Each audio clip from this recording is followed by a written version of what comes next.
Well, good morning, everybody. Thank you all so much for joining us today. We're really excited to be up here sharing some work that our two organizations have recently done around housing, health, and equity. My name is Emily Johnson. I am the Director of Policy Analysis at the Colorado Health Institute, where I lead a lot of our quantitative and housing-related work. For those of you who aren't familiar with CHI, we are a nonprofit, nonpartisan health research institute.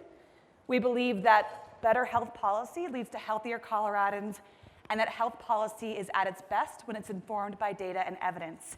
And so that's the lens we brought to the work that we'll be talking about today. And I'm joined by Stephanie Perez-Carrillo.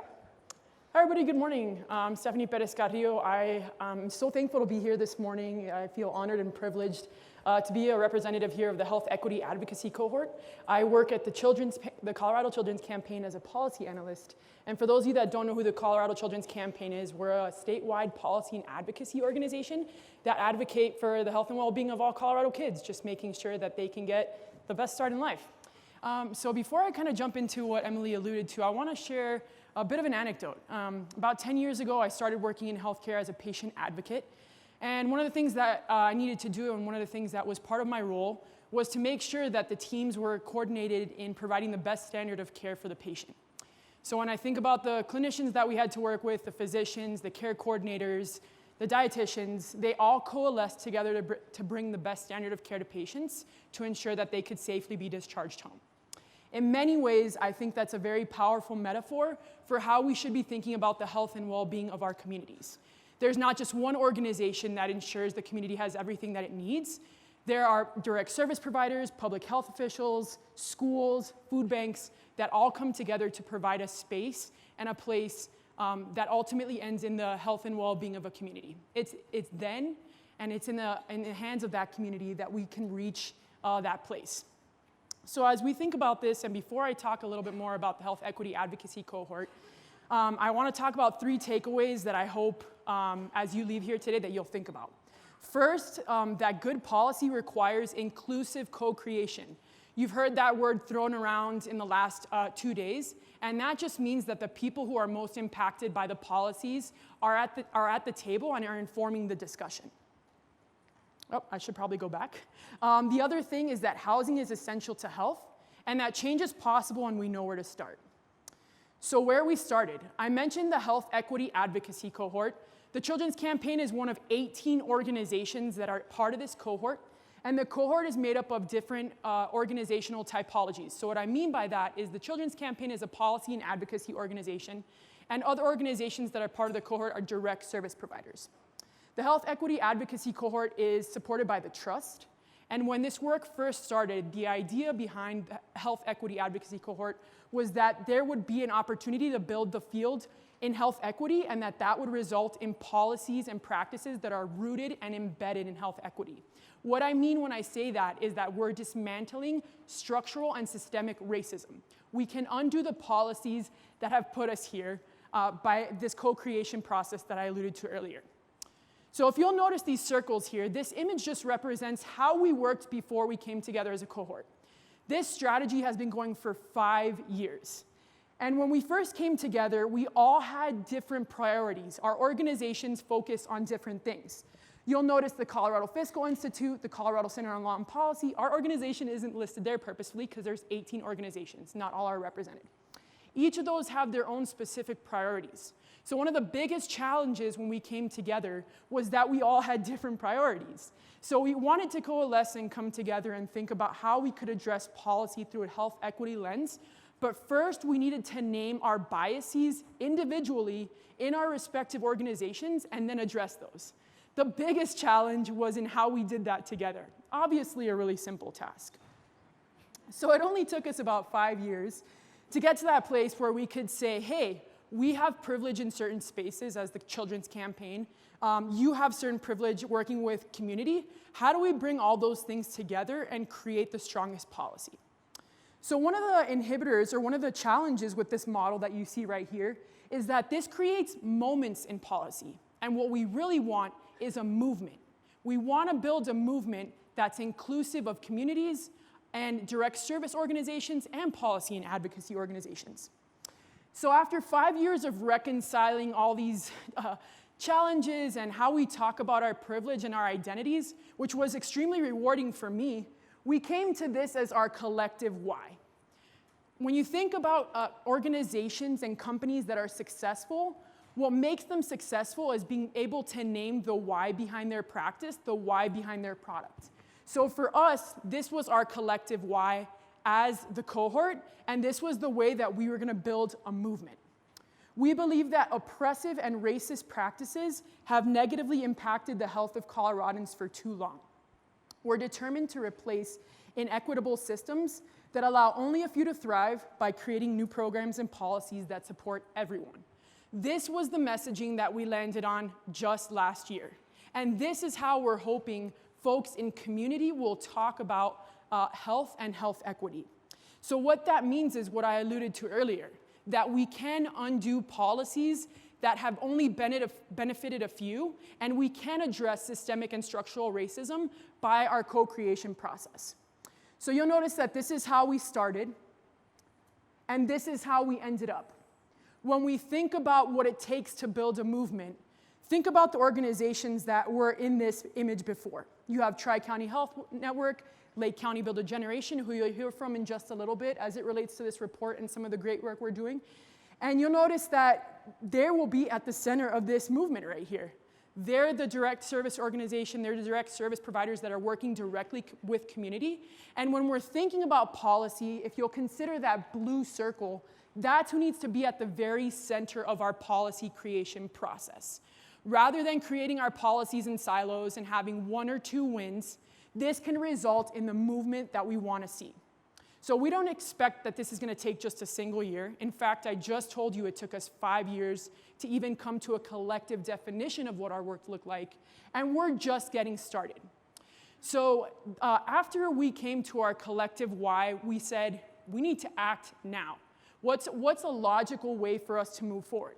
Since we did come together around policy and wanting to create that change at a systemic level, we thought to ourselves, let's get to the legislature. Let's testify, let's create policies that we know are coming straight from community, because community is part of this cohort. So this past session, I know a lot of you heard about the wins that happened this past session, and the cohort actually prioritized six bills. And I'll explain how this was a different process than last year. Last year, we decided we wanted to prioritize housing and health, because when we think about it, that's at the root of everything that we do. Regardless of which of the 18 organizations you worked for, housing and health are fundamental to how we live and work and exist. So one of the things that we ultimately decided was that we needed to use our shared power, this found power that we had in our identities and our privilege, to impact spaces such as policy. So when I alluded to these 6 pieces of legislation that we followed at the legislature, 5 of those passed. And what was different was, rather than having one of those organizations testify, we had 4 organizations testifying from the space of health equity. When you consider the Warranty of Habitability bill, we'll not take credit for that as a cohort because many people worked on that bill. But there was a specific panel in that committee testifying around how this impacts health equity and how important it is that that's prioritized as we're thinking about policies that we passed. As you can imagine, there was a lot of momentum. 83% is pretty successful when you think about our engagement and when you think about how we came together around those bills. But the question was, what were we missing? What was something that was missing from the conversation? One, some of the bills that were prioritized were already bills that the member organizations were working on. But 2, we didn't necessarily have the data and the research that talked about it in a Colorado-specific way. So one of the things we did was, in December, just before the legislative session, we decided that we wanted to prioritize research that showed the inexplicable link between the two. And this was a really interesting process because we wanted to make sure that what came out of this process was research that folks could talk about. You didn't have to be a policy wonk to be able to read this research paper. You didn't have to be a person that even historically worked in housing to understand the information that came out of this research paper. So when we wrote the RFP, or even when we started this process, there were 3 things that we wanted to make sure were true at the end. Knowing that we had learned about our privilege, knowing that we had to work together, knowing that we had to allow people of color to step up, what we did was create a small housing group. And I don't mean tiny houses. We created a group from folks from different organizations within the cohort that worked on this project specifically.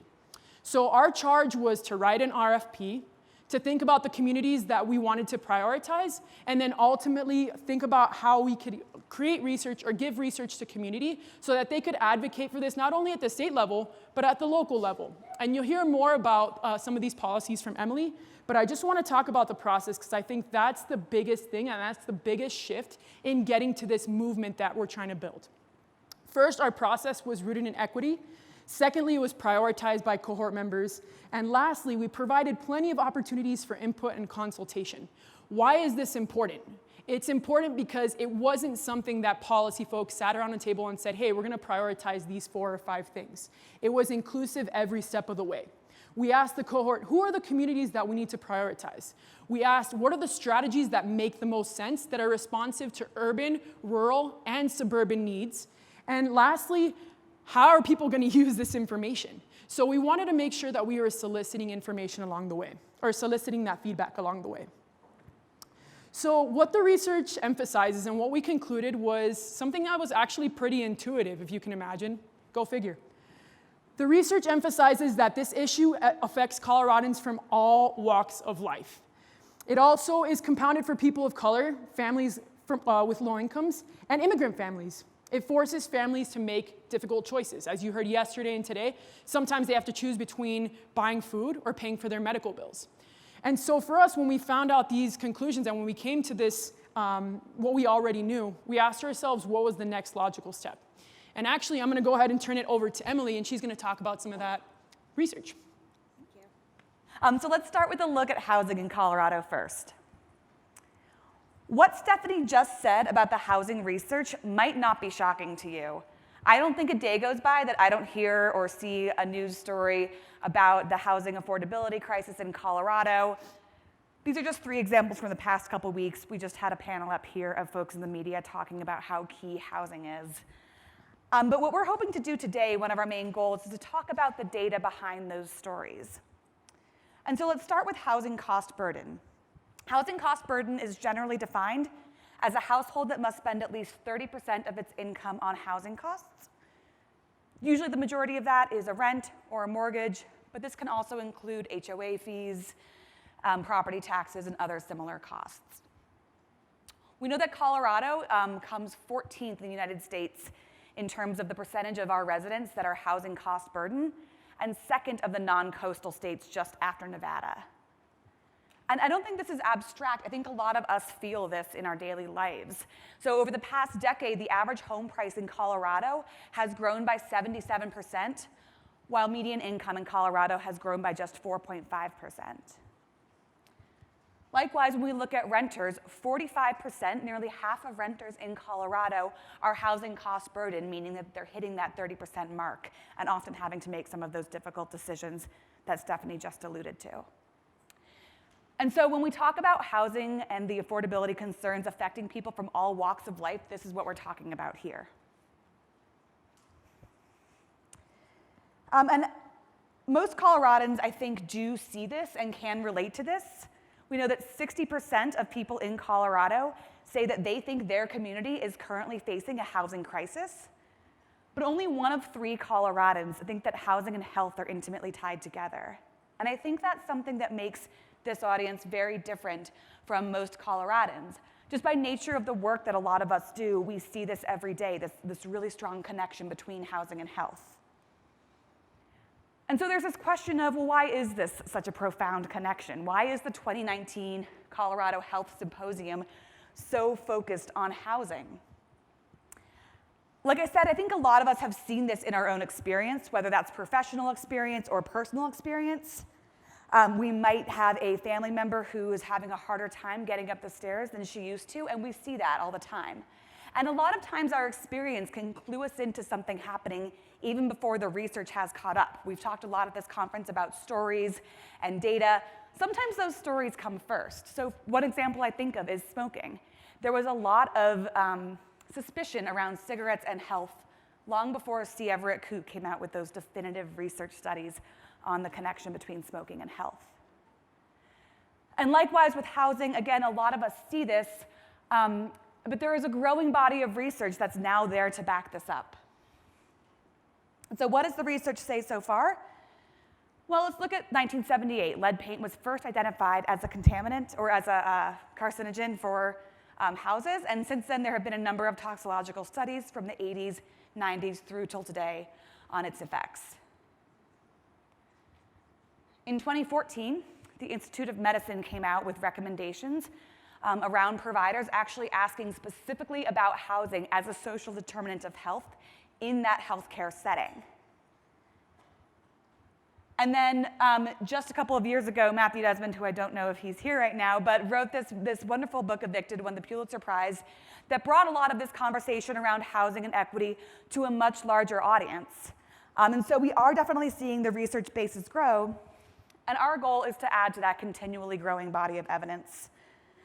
And to underscore that when we talk about housing insecurity, we're not just talking about one thing. We're not just talking about affordability. We're talking about, is your house a safe place to live? Are things accessible both within your home and within your community? Can you get to grocery stores? Can you get to access healthcare services? And then, of course, affordability is always a really important factor in here. And these and many other dimensions of housing have really important ties to health. So for example, housing affordability and food insecurity often go hand in hand. When we look at low-income households that are housing cost burdened, we find that they spend $190 per month less on food than similar income households who don't have that housing cost burden. We also know that home design matters. So if you are someone with limitations to your physical activity, you may need a home that supports that, but a lot of houses don't. For example, nationally, less than 1% of homes are wheelchair accessible. And finally, a place where I think we see some of those most profound interactions between housing and health are with our homeless populations in Colorado. There are 11,000 people in Colorado who are living without stable housing. And we know that these communities without stable housing have a life expectancy that is 30 years shorter than other folks, which makes it just 47 years. And I think about when we think about the reasons behind that, some of those I think we can kind of intuit. If you are homeless, you're exposed to more extreme heat and cold. You're more likely to suffer traumatic injuries. You are more vulnerable to infectious diseases such as viral hepatitis or tuberculosis, a couple of which were just mentioned in that panel. In addition, chronic diseases such as heart disease and cancer are much more difficult to manage without that stable housing. And so the report that we've been talking about, which will be coming out in a few weeks, is going to look at housing in Colorado more broadly, but will also focus on some of these populations where the struggles are a little bit more pronounced, or much more pronounced, I should say. The 7 communities this report will focus on were selected by the cohort because of the special challenges they face. They include communities of color for whom discriminatory and racist practices of the past and today are still playing out in terms of housing equity. Families with kids who are often facing cost battles on 2 fronts, increasing costs of childcare and increasing costs of housing. Low-income households who often rely on affordable housing or housing vouchers that can be in limited or short supply in Colorado. People with disabilities who, as we mentioned, often have disparate needs when it comes to how their housing looks and are often finding that housing that supports those needs is in short supply. Immigrants without documentation who are often excluded from using some of those publicly available services that are made available to support housing affordability. People experiencing homelessness who we already spoke to, and this is a group for whom those housing and health challenges are often the most profound. And then finally, down there that says rural communities, looking at rural communities who also face struggles with housing affordability, but where we don't frequently see as many affordable housing solutions available. And so the report will provide information on all of these communities and look at them separately. But today, we want to focus specifically on communities of color for a couple reasons. Number one, this is a group that overlaps with many of these other groups. None of these 7 groups are really living in a vacuum. And number two, we know that a lot of the discriminatory policies of the past are in fact racist policies. And we are very much seeing that play out when we look at inequities facing communities of color today when it comes to both housing and health. So let's start by looking at some of those policies from the past. This is a map from 1945 or so that looks at redlining in Colorado. And we see that when we look at these types of maps, it's not too surprising that race matters a lot for housing, specifically even separately from income. Redlining, I know, has been talked a lot about this conference today, and I know that the Undesign the Red Line exhibit is here, but just as a quick kind of refresher, these maps indicate spots in this example, Denver, where banks and mortgage companies were basically told not to make loans to folks who lived in those redlined areas due to their racial demographics. We also saw in the past things like neighborhood covenants where people agreed not to sell houses to communities of color. But I want to emphasize that this is not just something we were looking at in the past. Policies like redlining are now illegal, but we are still seeing policies of today that have similar impacts. One example is a phenomenon called reverse redlining. And this is where financial institutions target communities of color with higher cost or higher interest loans, increasing the risk of default. This is something we saw very vividly in the 2008 subprime mortgage crisis. We also see different zoning laws across the state, where single-family homes are the only zoning that's allowed to be, or are the only types of homes that are allowed to be built in new areas, and this also limits the supply of affordable housing. And I bring these up just to emphasize that when we talk about these discriminatory and racist practices, these aren't just things that are on people of the past, they're very much on us today, to think about, to talk about, and to look for ways to solve. And when we think about what impact these policies, both from the past and these ongoing policies, have, we see this play out a lot in the numbers, especially when we look at groups by race or ethnicity. And I want to emphasize that this isn't a monolith. There are very different experiences, both within these different groups and between Hispanic and Latinx families, Black or African American households, Asian and Pacific Islander communities. But when we look between groups and across groups, we do see some trends emerge. For example, we know that homeownership was the single largest source of economic expansion that happened during the 20th century, and intergenerational wealth is largely built through home ownership. We also know that home ownership is associated with increased housing stability and reduced housing cost burden. When we look at home ownership rates in Colorado, Black or African American Coloradans, fewer than half own their homes compared with about 3 of 4 white Coloradans. And even though Hispanic and Latinx households have made the largest gains in home ownership in the past decade, there's still a huge disparity there. It's not just about home ownership, though. We also know that displacement is a really large concern for many communities. So for example, the Highlands, Rhino, and 5 Points in Denver are all undergoing large changes right now and seeing major displacement. And I picked 3 communities from Denver for a reason. And that's because Denver is currently seeing the second highest rate of displacement for Hispanic and Latinx families of any city in the United States, only following San Jose, California. And we've talked a lot about this connection between housing and health, so it's not too surprising that given these disparities we're seeing, we're also seeing a lot of health disparities play out as well. When we ask Coloradans how they would rate their overall health, about 12% of white Coloradans say that they would rate it as fair or poor, compared with nearly 1 of 5 Hispanic or Latinx Coloradans. Which brings us to our final takeaway. It's important to know where we have been and where we stand today to understand where we can go from here, and we know that change is possible and there are places we can start. One example is looking at our policies around manufactured homes. And so Michael Booth referred to this today. A lot of times people will own manufactured homes, but not own the land beneath those homes. Hispanic and Latinx families are much more likely to own these homes than other Coloradans. But by not owning the land beneath those homes, this makes people very vulnerable to the rent increases that were discussed today, as well as displacement if the owner of that land decides to sell it.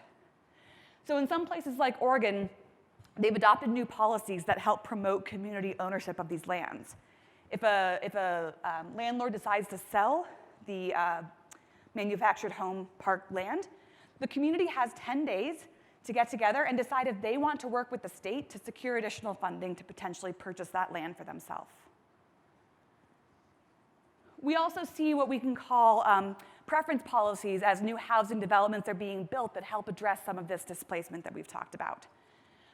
This is basically where, when new housing developments are built, some of those units are reserved for existing members of the community to try to mitigate some of those impacts of gentrification.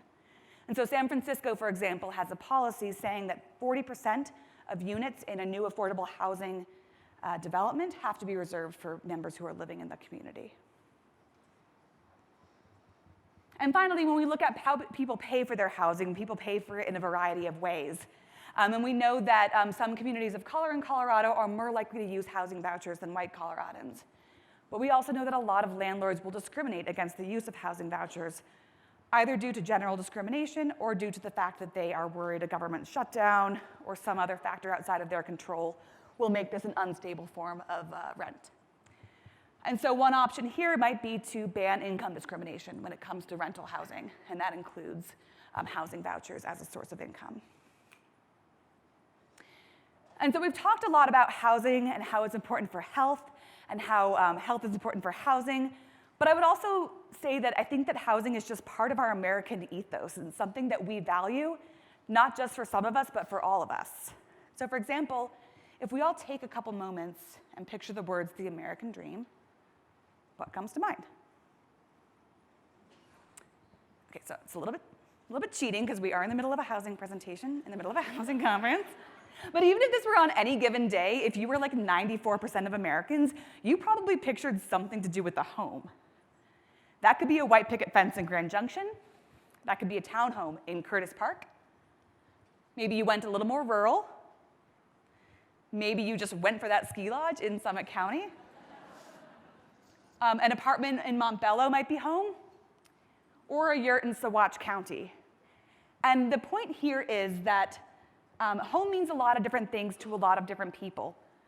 But by picturing one image, no matter what image you just pictured, you're picturing something that excludes the majority of Coloradans or the majority of Americans.